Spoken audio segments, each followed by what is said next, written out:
I still remember the way his laugh echoed through the glass conference room, clean, polished, and sharp, like the sound of money hitting marble.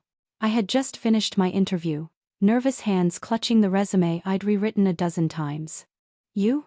he said, leaning back in his chair, his Rolex catching the morning light. "You think you can handle corporate strategy at my firm?" His name was Nathan Cole, and in that moment, he wasn't talking to me, he was talking at me. Like I was background noise. I was 22, fresh out of college, living in a studio apartment that smelled faintly of coffee and printer ink. I had a 4 gigapascals, a scholarship, and the kind of hope that still believed hard work meant something. I'd spent nights preparing for that interview, learning every number on his company's portfolio, every deal he'd made. But he never looked at the data, never at my work, just me, my thrift store blazer, my too eager posture, my unpolished confidence. "Sweetheart," he said, smiling, "maybe try something more entry level. We don't really train people here. We hire talent." Talent. That word stayed with me long after I walked out of his office, long after the elevator doors closed and the first tears hit the back of my throat. The city outside looked bigger than ever, too big for someone like me.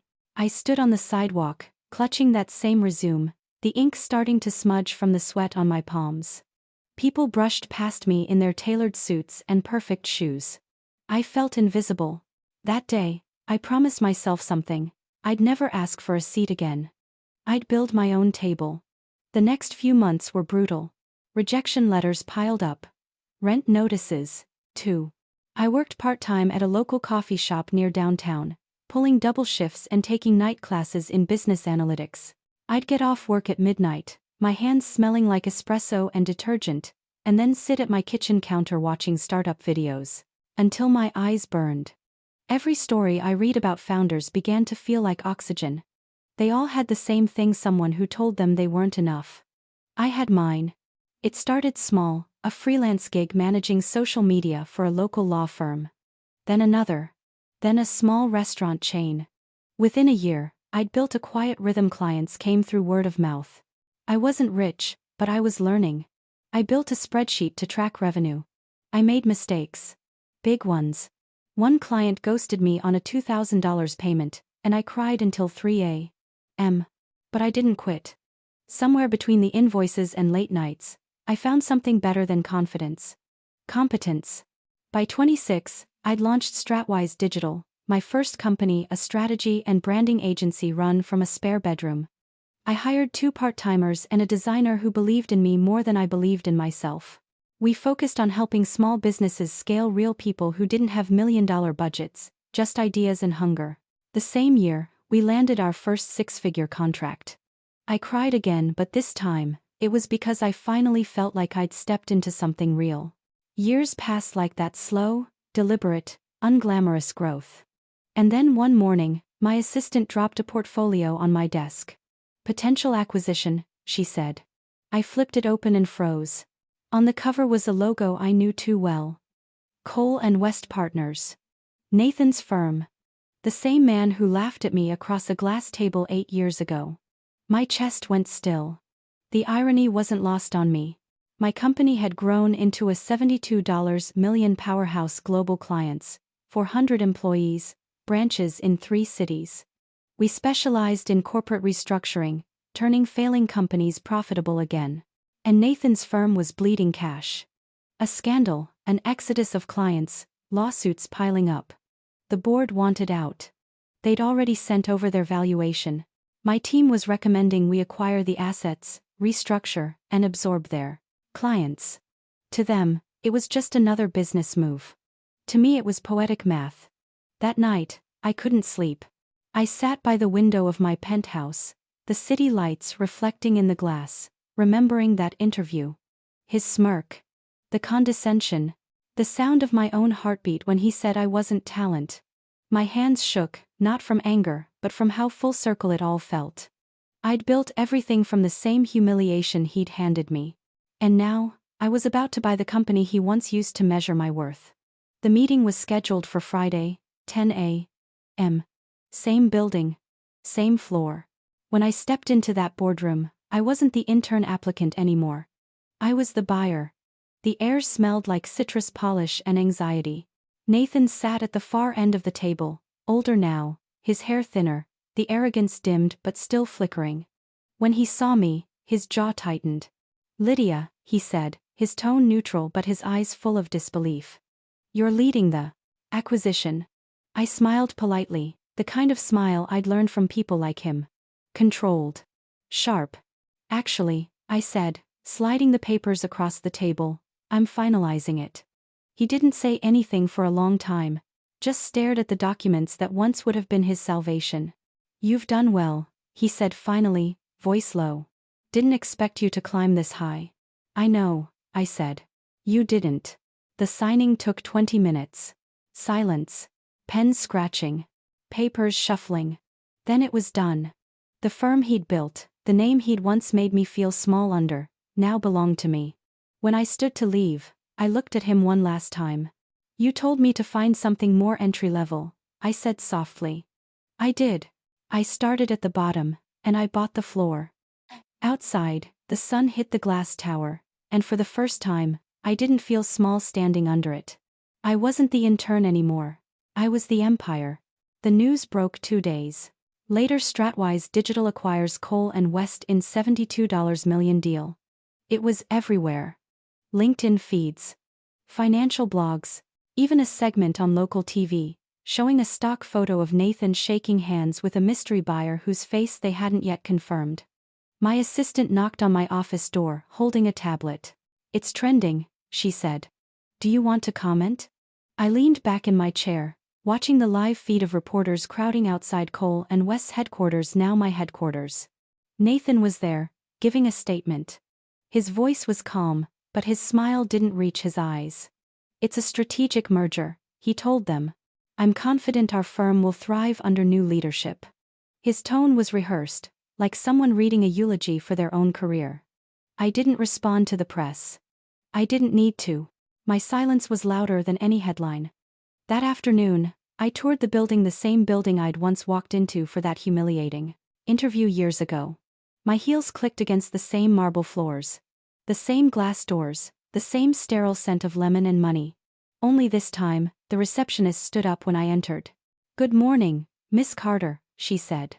"Congratulations on the acquisition." I smiled. "Thank you. Please inform Mr. Cole that I'll need his department reports by 3 p.m. Her eyes flickered, nervous. Of course. The elevator ride to the top floor was long and quiet. The doors opened to Nathan's office, or rather, my new office. The view was breathtaking, stretching across the city skyline. He was standing by the window, staring out at it like it still belonged to him. The moment he turned, I saw something that made me pause. Not anger, not arrogance. Just loss. "Did you really have to buy the whole thing?" he asked. His voice was steady, but there was a tremor beneath it. "You could have let it die. It was already falling apart." I walked closer, resting my hands on the edge of the desk, his old desk. "You're right," I said. "But letting it die would have been mercy. And mercy," I added softly, "isn't part of my business model." He let out a low laugh. "You haven't changed." "You have," I said. "You stopped fighting before the fight even started." There was a silence between us. The kind that stretches across years and missed chances. He rubbed the back of his neck. "You really hated me that much?" I shook my head. "I didn't hate you, Nathan. I learned from you. You taught me exactly what kind of world I was walking into, one that laughs at women like me. I just stopped trying to make them laugh with me." He didn't answer. His eyes drifted back to the skyline, where my company's billboard had just gone up 2 blocks away. It was almost poetic. By the end of the week, Cole & West was fully integrated. Employees were transferred. Emails changed. The old name came down from the building's facade, replaced by a new one, Carter Strategies. The unveiling ceremony was small, but symbolic. Champagne, cameras, polite applause. When the tarp dropped, revealing the name, I caught Nathan watching from across the room. His expression was unreadable. Later, as people mingled, he approached me with a drink in his hand. "You win," he said quietly. "It's not a competition," I replied. "Everything's a competition," he said, bitterly smiling. You just learned how to play better. Maybe he was right. Maybe that's what success really was, not luck, not genius, but survival with polish. I didn't rub it in. I didn't have to. The world already did it for me. Every article, every headline, every congratulatory post was a reminder of who now held the power. But revenge, when it's clean, doesn't leave joy behind. It leaves quiet, and that quiet hit me one night as I sat in my penthouse overlooking the city, the same city I once felt too small for. My assistant had gone home, the lights were dim, and I scrolled through old photos on my phone, the one from the internship rejection day, the one where I looked so unsure. I barely recognized her. The next morning, I visited my company's internship program, a small department we'd started for students who didn't come from money or legacy.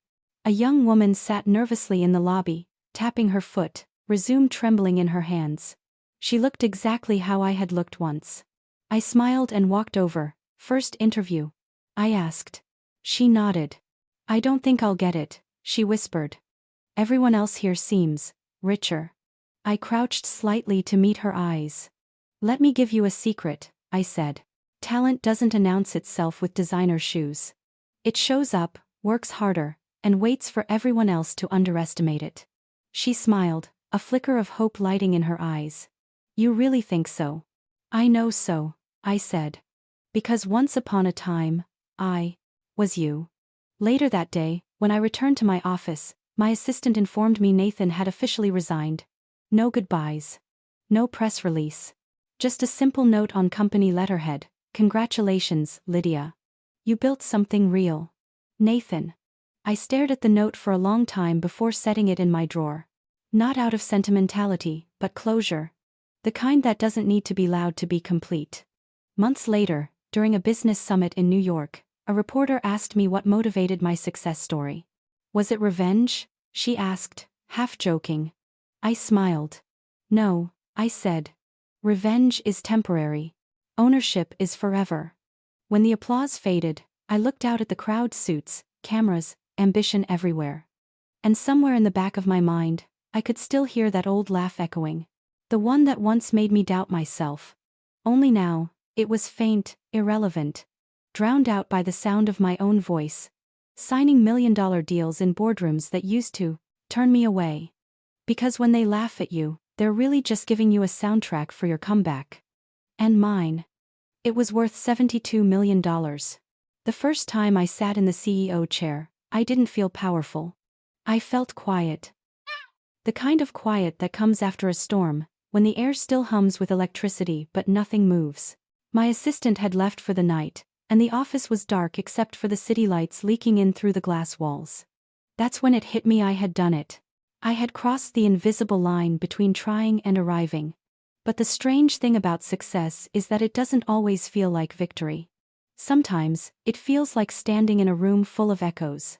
I poured myself a glass of water, leaned back in the chair, and thought about the girl I used to be, the one clutching a resume in a thrift store blazer, humiliated but determined. If she could see me now, would she even recognize herself?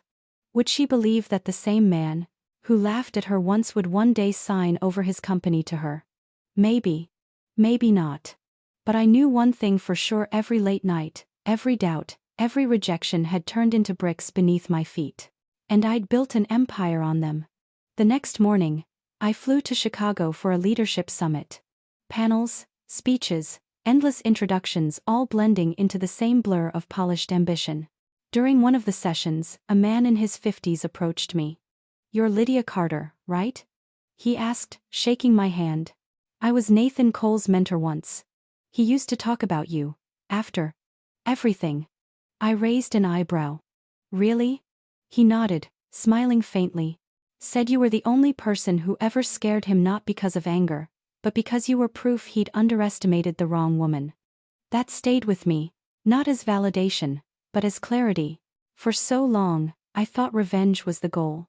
To make him feel small, the way he made me feel. But hearing that, it made me realize something deeper. I didn't build my company to prove him wrong. I built it to prove myself right. When I got back to the hotel, I opened my laptop and began drafting a new initiative: the Carter Scholarship for Women in Business. It wasn't about charity, It was about balance. I wanted young women who came from nothing to walk into boardrooms without flinching, to never have to trade dignity for opportunity. The first line I wrote for the mission statement was simple: let them underestimate you, then invoice them for it. By spring, the program launched. The first cohort of 10 women joined, all from small towns, all with that same nervous confidence I once had. During the orientation, one of them asked, "Miss Carter, what if people still don't take us seriously?" I smiled. Then let them laugh. Every great story starts with someone's disbelief. The room erupted in quiet laughter, not mocking, but powerful. The kind that builds connection instead of tearing it apart. A few months later, I received a letter, handwritten. The envelope was thin, neat, expensive stationery, the kind people use when they have something to say they don't want to type. It was from Nathan. "Lydia, I've been traveling trying to figure out who I am outside of the office I once thought defined me. Watching you work these past months, seeing what you built, I realized I was never laughing at your potential. I was laughing at my fear. Because deep down, I knew someone like you would change the game. You did. I hope someday, when the noise dies down, you'll remember that what you created is bigger than both of us, Nathan."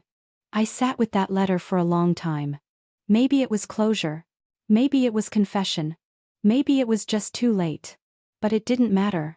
The past didn't define me anymore. It had already served its purpose, fuel for the fire that built everything.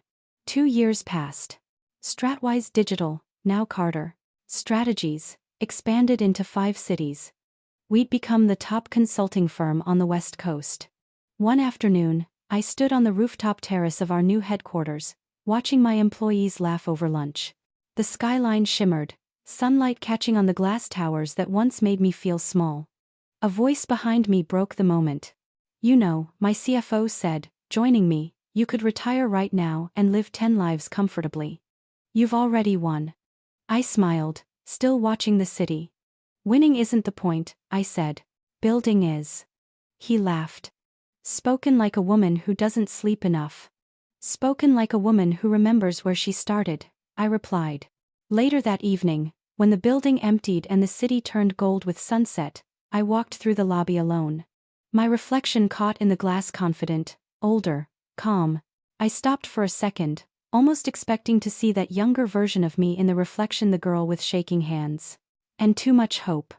She wasn't there anymore. And that was okay.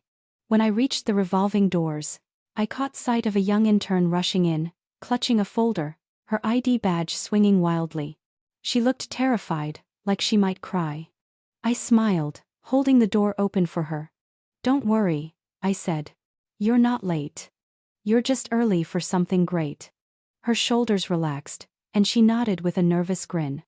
I stepped out into the street, the evening air crisp against my skin. Cars passed, lights flickered, the city buzzed alive, indifferent, full of possibility. And as I walked away from the building that bore my name, I realized the greatest revenge isn't owning the company of the man who doubted you. It's owning your own story, the one he was never part of to begin with. Because in the end, success isn't the sound of applause. It's the quiet click of a door closing behind you, the one that used to stay shut. And when it does, you don't knock anymore.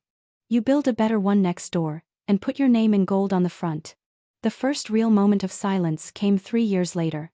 Not business silence, not the kind that fills boardrooms after an acquisition or conference applause. This was different, quieter, deeper. The kind that hums beneath success when everything finally stops demanding your attention. It was a rainy Saturday in San Francisco. My office, our global headquarters, was empty except for me and the soft patter of rain against the glass walls. The world outside was all motion, traffic lights flickering, taxis passing, clouds crawling slow over the bay. Inside, everything felt still. I'd come in early that morning to review one last deal, a European firm eager for partnership. But the papers sat untouched on my desk. My eyes kept drifting to the framed photos that lined the shelf behind me. My team, my father, the first store I'd ever rented space in.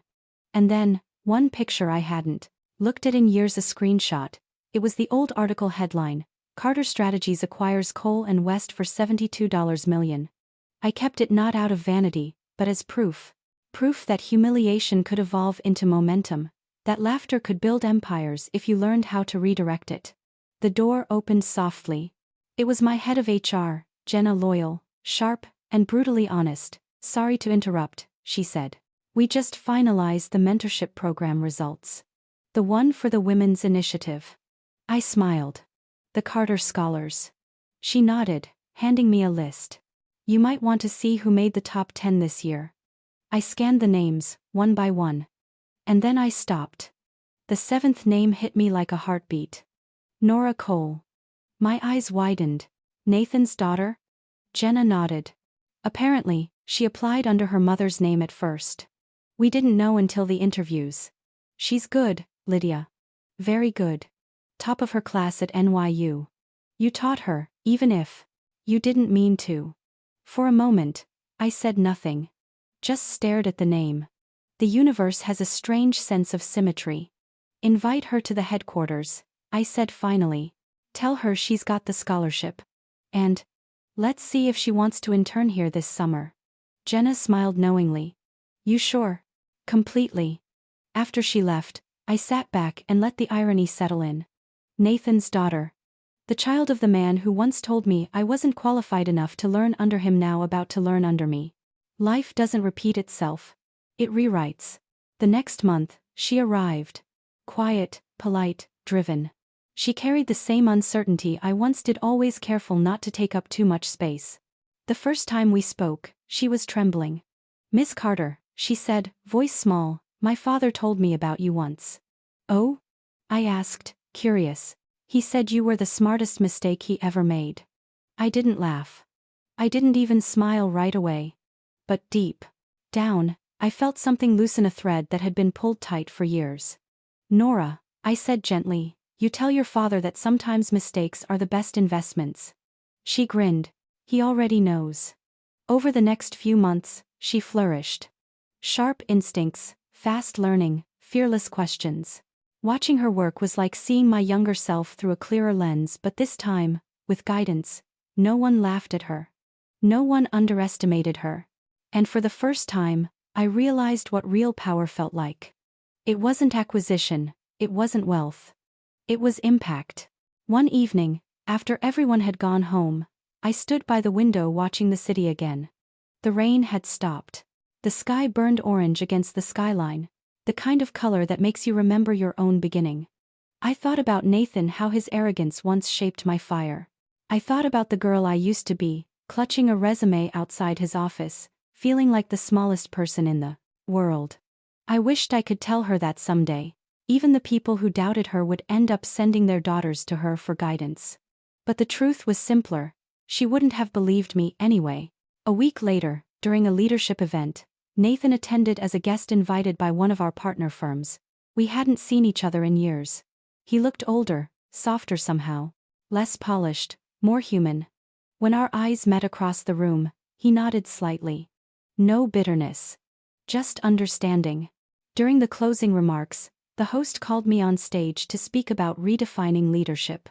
I stood under the lights, the crowd quiet. "Success," I began, "isn't about proving someone wrong. It's about proving you were right to believe in yourself when no one else did. The world doesn't owe you respect, it owes you opportunity. The rest, you earn." When the applause came, I didn't look for Nathan. I didn't need to. His chapter in my story had already closed.